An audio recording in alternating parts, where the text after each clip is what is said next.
جو وہ بڑا محروم ہے، بڑا محروم ہے۔ ہم الحمدللہ مدثر المدینہ گلشن اقبال سے تشریف لے کر آئے، اور کچھ بچے ایسے ہیں جو فرسٹ ٹائم آئے ہیں اور ان کا اچھا فیڈ بیک بھی رہا کہ بڑا مزہ آیا۔ امیر اہل سنت دامت برکاتہم العالیہ علم و حکمت بھرے مدنی پھول عطا فرماتے رہتے ہیں۔ مدنی مذاکرے کے ذریعے جو سوشل چینج ہے وہ کافی زیادہ انکریز ہو رہا ہے، جو بیسک پرابلمز ہیں سوسائٹی کی وہ ہائی لائٹ کر رہے ہیں۔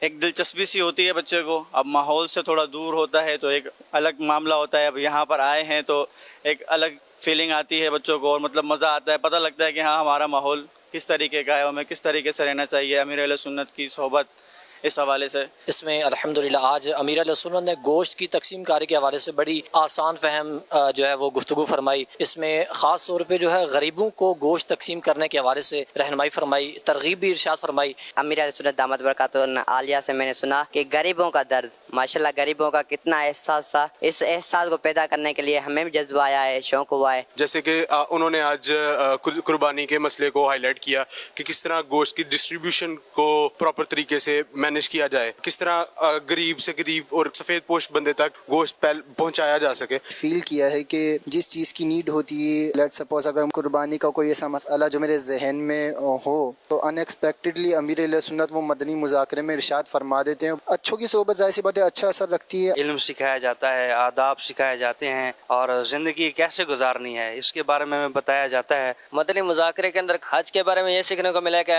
حضور صلی اللہ تعالیٰ علیہ وسلم نے ایک مرتبہ حج فرمایا۔ آقا کریم صلی اللہ علیہ وسلم نے 3 عمرے کی۔ سوال ہوا تھا کہ پوری اگر گردن اتر جائے تو کیا وہ صحیح رہے گی قربانی، تو امیر اہل سنت نے فرمایا جی ہاں۔ سوالات چلے تھے تو ایک اسلام بھائی نے مسئلہ ویسا جیسا تھا ویسا بیان نہیں کیا، تو امیر اہل سنت نے اس میں بڑی مفید مشورہ دیا کہ ہر آدمی کو اپنی طرف سے مسئلہ نہیں بیان کرنا چاہیے، دارالفتاء اہل سنت وہاں جا کے رجوع کرنا چاہیے، وہاں سے مسئلے دریافت کرنے چاہیے۔ جیسے کہ بکرے کی قربانی کو سب سے پہلے کلیجی کھانی چاہیے۔ اس حوالے سے بھی سوال ہوا کہ اگر جس پر غسل فرض ہوا ہے وہ تکبیر کہہ سکتا ہے، تو امیر اہل سنت نے جواب میں ارشاد فرمایا جی ہاں۔ تو الحمدللہ یہ مدنی پھول نیوز سیکھنے کو ملے۔ قاری ارسلان صاحب ہوتے تھے، وہ فرماتے تھے کہ مدنی مذاکرے میں دیکھیں تو ایسا لگتا ہے جیسے امیر اہل سنت آپ سے بات کر رہے ہوں، آپ کی تربیت فرما رہے ہوں نا۔ سم ٹائمز تو ایسا لگتا ہے امیر اہل سنت جیسے کہ میرے بارے میں ہی فرما رہے نا۔ ہم یہاں پر آتے ہیں تو ہمارا جو ایک مقصد ہوتا ہے وہ ہوتا ہے امیر اہل سنت کی زیارت کرنا۔ یقین جانیے ہم امیر اہل سنت حافظہ اللہ تعالیٰ کی زیارت کرتے ہیں تو ہمارا ایمان تازہ ہو جاتا ہے۔ یہ ذہن ملا کے گناہوں سے بچنا ہوتا ہے، اور اللہ پاک کی طرف ہمیں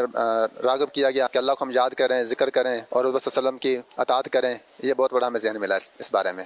میری زندگی میں دعوت اسلامی نے یہی چینج لایا کہ بیسک نالج جو دین اسلام ہے اس کے بارے میں زیادہ سے زیادہ معلومات حاصل ہو رہی ہیں، اور کس طرح دعوت اسلامی اپنے پورے ادارے کو چلا رہا ہے، کس بہترین مینیج کر رہا ہے، کس بہترین کارکردگی ہے، وہ ایک پیٹرن سمجھنے کو مل رہا ہے۔